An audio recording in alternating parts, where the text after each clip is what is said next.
Praise the lord. ప్రభు అయిన యేసు నామములో అందరికీ వందనములు.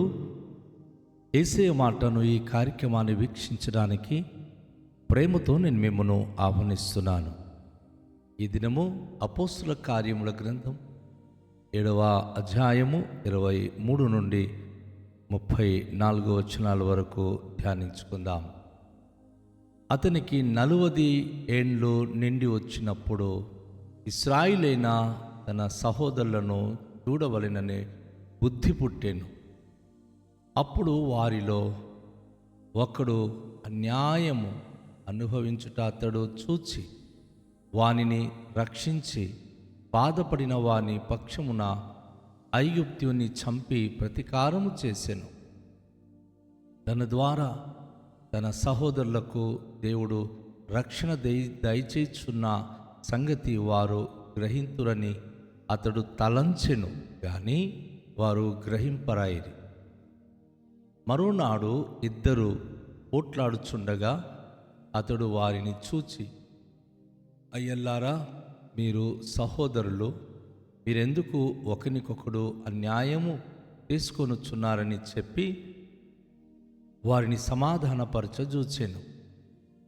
అయినను తన పొరుగువానికి అన్యాయము చేసినవాడు మా మీద అధికారినిగా తీర్పరిగా నిన్ను నియమించిన వాడెవడు?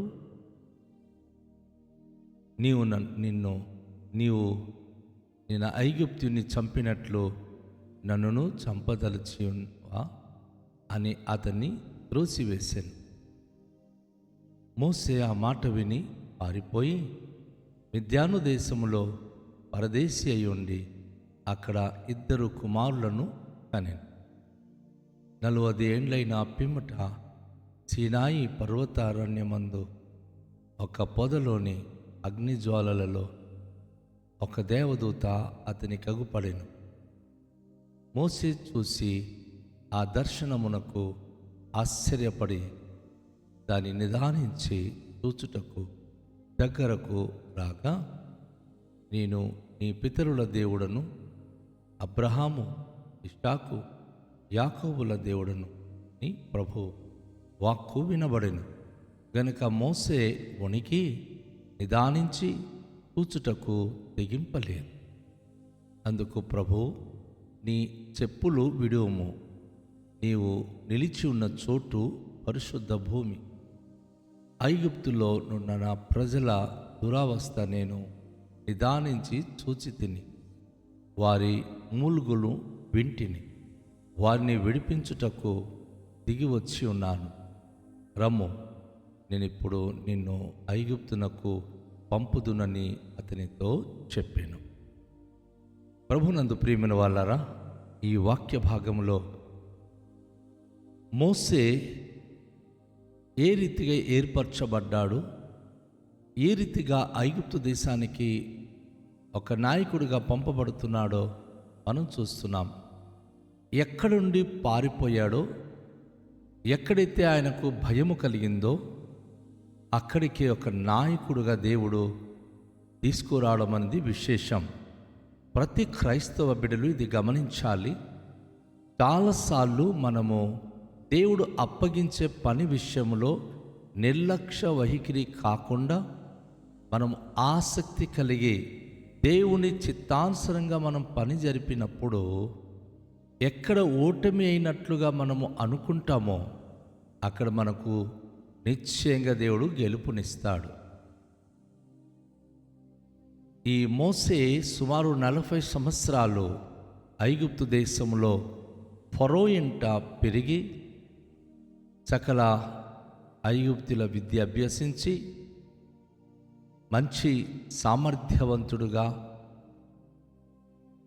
బుద్ధి జ్ఞాన వివేకము కలిగిన నాయకుడుగా ఎదుగుతున్నప్పుడు తన సహోదరులను చూడాలన్న బుద్ధి మనసు తనకు పుట్టింది. ఆయన ఐగుప్తుడు కాదు కదా, ఆయన ఇశ్రాయేలీయుడు, అనగా ఆయన అబ్రహాము సంతానము. కనుక తన యొక్క జనాంగమైనటువంటి ఇశ్రాయేలును చూడాలన్నటువంటి మనస్సు వారికి కలిగినప్పుడు ఆయన వారి దగ్గరికి ఆయన దర్శించడానికి వెళ్ళాడు. ఆ సమయంలో ఒక ఐగుప్తీయుడు ఇశ్రాయేలుడు పోట్లాడుతున్నారు.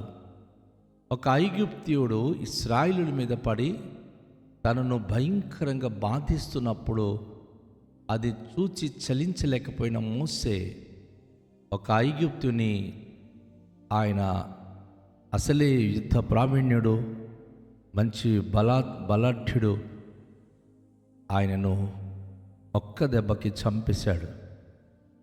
ఆ ఐగుప్తుడు చచ్చిపోయినప్పుడు తనను అక్కడే పాతిపెట్టి తన సహోదరుడుగా భావించిన ఇశ్రాయేలును ఆయన ధైర్యం ఇచ్చి పంపించాడు. ఆ రోజు అది జరిగిన మీదట మరలా మరుసటి రోజు ఆయన తన ప్రజలను దర్శించడానికి వచ్చినప్పుడు ఇశ్రాయేలుడు ఇశ్రాయేలీయులు ఇద్దరు సహోదరులు ఒక చోట వారు గొడవపడ్డం చూసి అందులో వారు నేను నిన్న చేసిన దాన్ని బట్టి ఐగుప్తుని చంపాను కాబట్టి ఇశ్రాయేలీయులు నన్ను గౌరవిస్తారు, నన్ను సన్మానిస్తారు, నన్ను గ్రహిస్తారు అని చెప్పి ఉద్దేశంతో వారికి మందలించబోయాడు.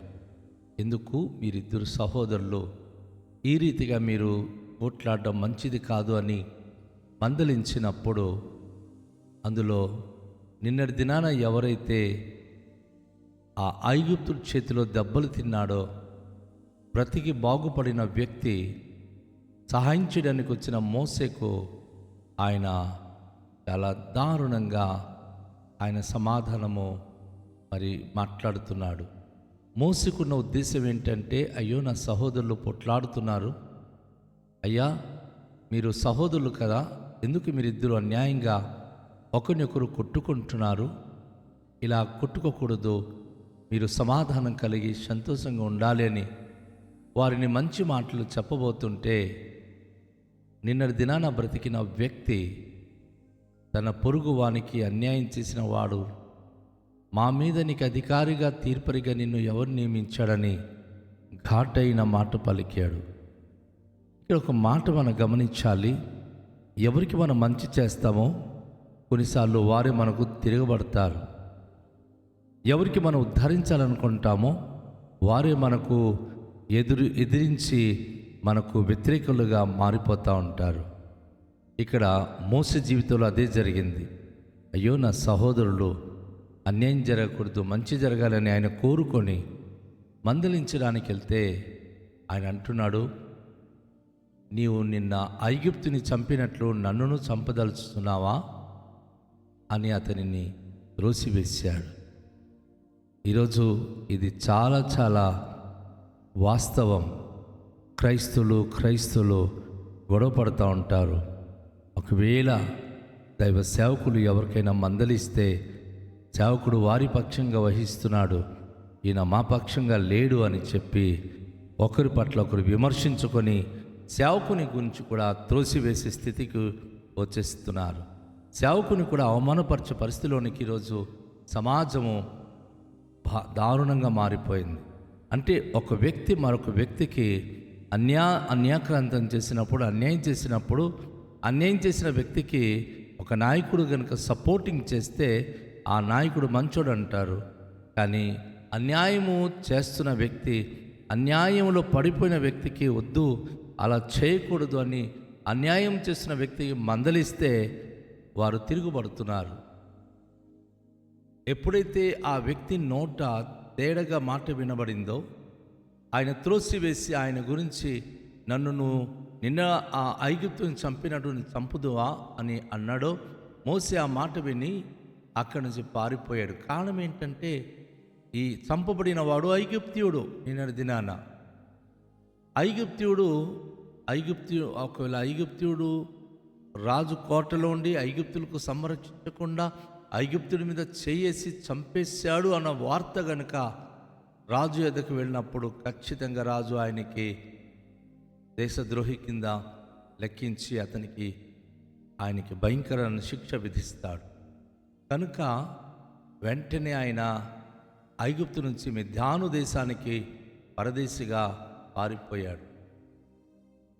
అక్కడ ఇత్రో అని చెప్పి తన మామగారి యొక్క ఇంట చేరాడు. తనకు కూతుళ్ళు ఉన్నారు. మరి సిఫోరా అనేటటువంటి తన ఆ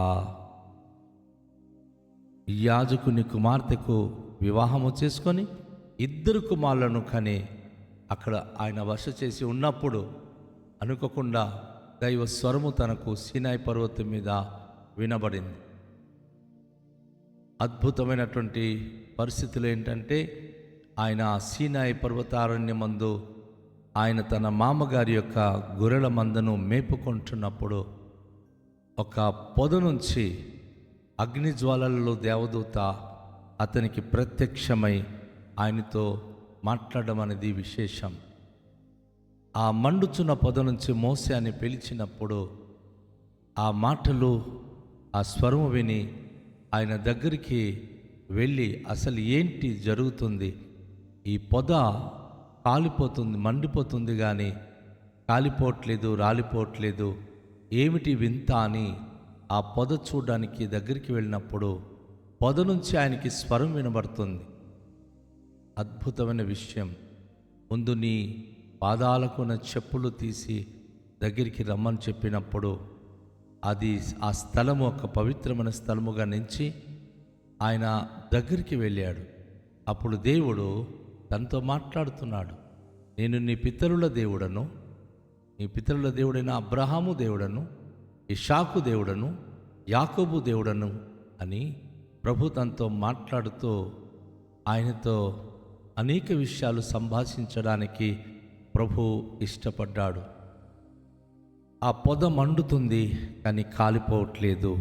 దాని నిదర్శనం ఏమిటంటే, అనేక మంది ఇశ్రాయేలీయులు ఐగుప్తు దేశములో ఆహాకారము పెట్టి వేదన చెంది దేవునికి మొరపెడుతున్నారు. సమూహానికి సూచించేది పొద, ఒక చెట్టు కాదు. ఇది పొద అనగా చెట్ల సమూహము. ఇశ్రాయేలు జనాంగము ఏకమారు ప్రభు దగ్గర రోధించి వారు విడుదల కొరకు ప్రభును ప్రార్థించిన అద్భుతమైన నిదర్శనంగా మండుచున్న పొద ద్వారా ప్రభు మోషేతో మాట్లాడాడు.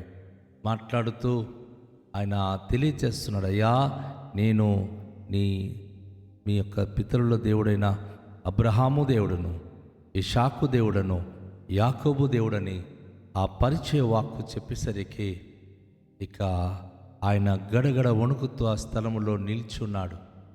ప్రభు అంటున్నాడు, ఐగుప్తులోనున్న నా ప్రజల దురావస్థ నేను నిదానించి చూచితిని.